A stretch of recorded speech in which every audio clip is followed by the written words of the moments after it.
Hi everyone, I'm the Plant Propagator and welcome to my channel. It is a nice, warm, and humid day here in the first week of July in Southwest Florida.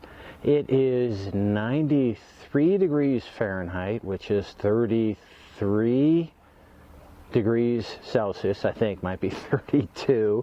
The heat index with the humidity is 105 degrees Fahrenheit, which is 42 degrees Celsius. So it is a little bit of a warm day, and the humidity, I have to tell you, I was walking through the yard to get to these orchids and set up my video today, and I noticed that it is the middle of the afternoon, and I irrigated, my yard irrigated today, and you can still see the water droplets and the moisture in the grass in the yard, which means the humidity is just, it's really high, which means it's miserable for people. But I guess these guys are like it. You know, the more I think about it, there may be some, I think this might even be a little hot for the orchids. I don't know.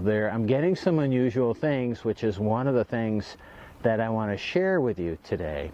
And it may be, there's some weird things going on in the flowers and the flower formation, and I'm not sure what's causing it, but certainly temperature can be a factor in modulating some of the things we're going to talk about that are influencing flower formation. So what I want to do today is share with you these flowers, and these flowers are coming from two different plants. These are a division of the same plant, and I've shared this plant with you previously. So this is a Distotimes American Heritage, and I shared this with you because of the unusual types of flowers that are forming. So this flower, you can see, has a nice red or almost reddish purple lip, the base of the lip there, and it's got some other coloration. This flower, when you go take a look at this flower doesn't have the same coloration in the lip. So there's some unusual things going on. And then you take a look at this flower right here, these two flowers, and these are on a different plant, but it's the same. It's essentially a division. So it's a clone of the previous plant. What you can see is these two flowers that have a little bit of a different coloration. And these two flowers are similar to the previous time this plant bloomed, when it was just a single plant, and that was a year ago. So I want to show you that flower, the single flower from that plant. And so these are similar, but not exactly the same as that previous flower that was on this plant. Now a couple things I want to bring up. First thing is that these the plant here blooms. These two plants bloomed from the same division, but they bloomed exactly the same time. And the interesting thing is the plant last year also bloomed at exactly the same time. So there's probably some photoperiod sensitivity here. So you have some orchids that will bloom the same month or within a month or two of that every year, and it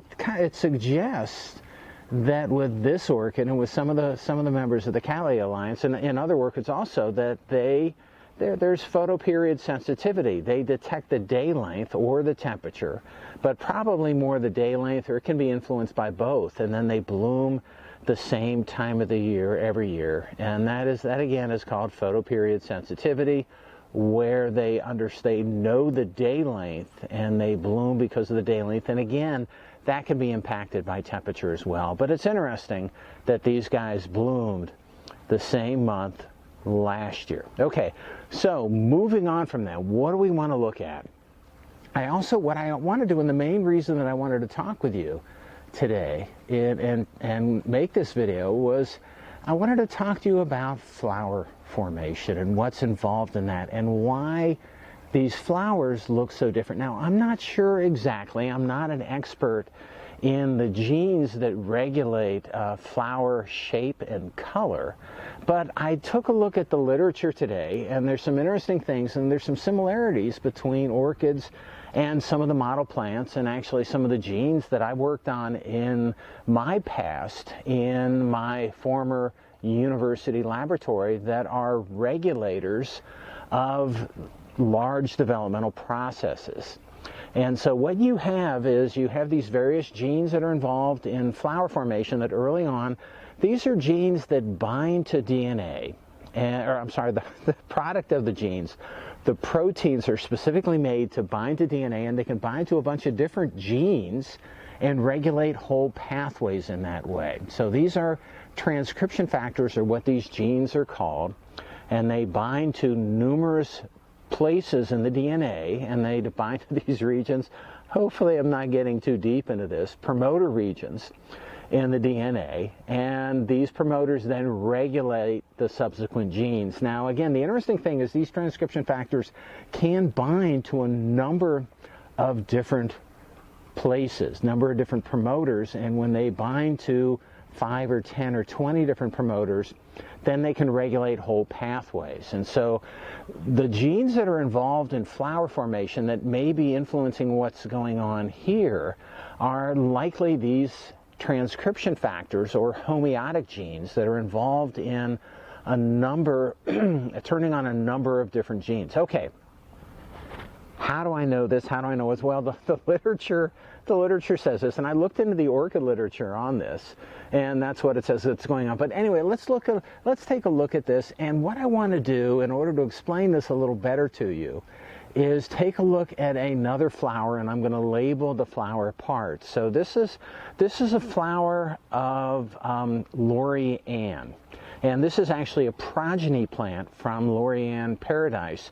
And there's three structures that I've got labeled here that are called sepals. And the sepals in many plants aren't as elaborate, and they aren't as colorful and pronounced as the sepals in this orchid flower. And these are the spotty petals, but they're not petals. These are the spotty sepals on this flower.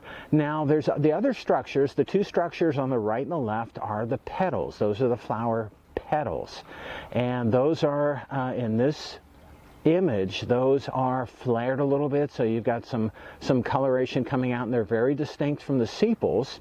And those ones on the left and the right, and they're usually pretty similar, those are the petals. Now in the middle of this flower, the thing extending downward is the lip, well, let's just call it the lip for today. And the lip is it's kind of a petal, but it's a modified petal because there's additional coloration. It looks a little different in there, and it holds the male and female flower parts are just directly above it. Okay, so let's take a look back at the flowers that we were originally looking at.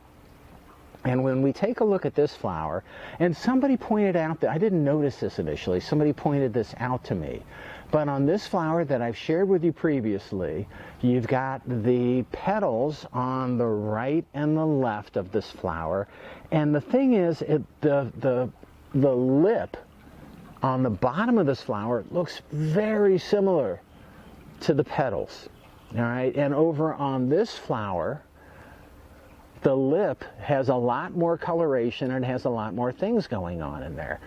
And so what it's believed that's going on with these is that you have these various transcription factors, these various genes that bind to the DNA, but they work in combination with one another. So the model is that you have a number of these different transcription factors that are turning on here, and then you maybe have in orchids have an additional one more transcription factor, maybe have 2 or 3 of them.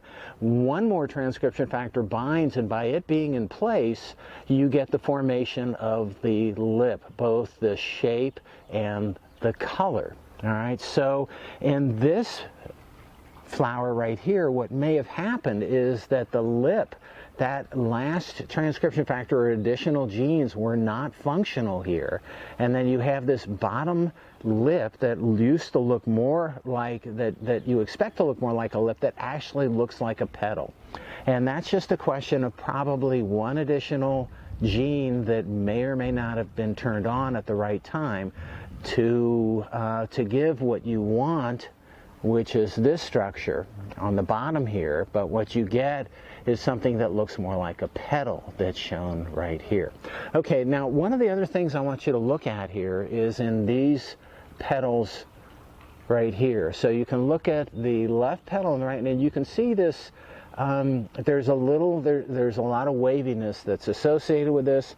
On this petal here, there's also a lot of waviness, but then there's also what looks to be a hole. And I'll put my finger behind, my finger now is behind this hole. So there's some interesting things going on here where you have, I'm going to move this around a little bit, where you have this hole in this left petal and nothing on the right. And again, these are genes that may be involved, that may not be performing quite right, that are associated with the development. Nothing ate a hole right there.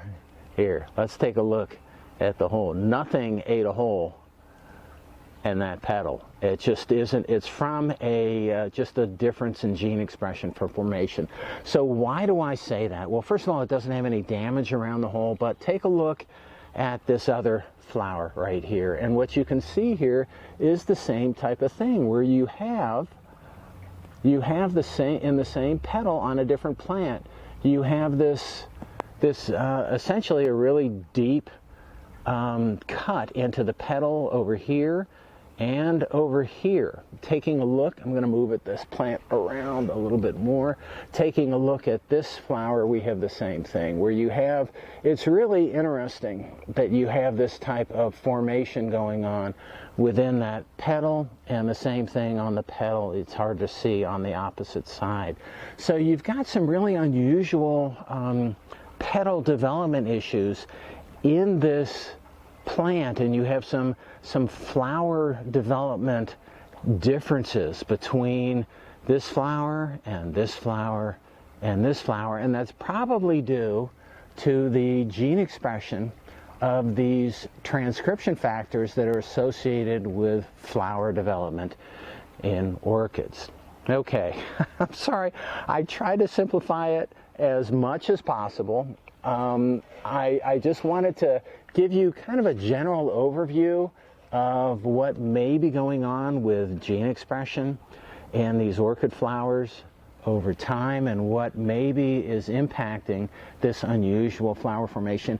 I'm showing you these because this is really apparent, because you've got, at least with these 4 flowers, you've got really 3 different looking flower types. These 2 that are close together on this plant, they look pretty similar, but that looks different from this one, and it looks very different from this one. But what you see a lot of times in these flowers, when you have flowers that will change over years, or even on the same plant as shown here, there could be some genes that are involved in flower development that are different, either in the same plant at the same time, or it's easier to occur over the years. So you'll have little differences in, in color and shape and things like that, due to differences in gene expression profiles in the developing flowers.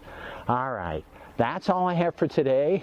I hope you enjoyed my video. If it was too much for you, I apologize. Let me know in your comments if it's okay, or whether this is more information that you need than you need. But again, I hope you enjoyed it. I hope it was at least interesting for you. So, if you like my video today and you want to keep on seeing my videos, it would help me out if you can click on like, share, and subscribe to my channel if you're not already a subscriber. All right, here we go. Last look at these. This is, again, a Distotimes American Heritage. This is an unnamed hybrid, I believe. Anyway, I hope you enjoyed my video, and happy propagating.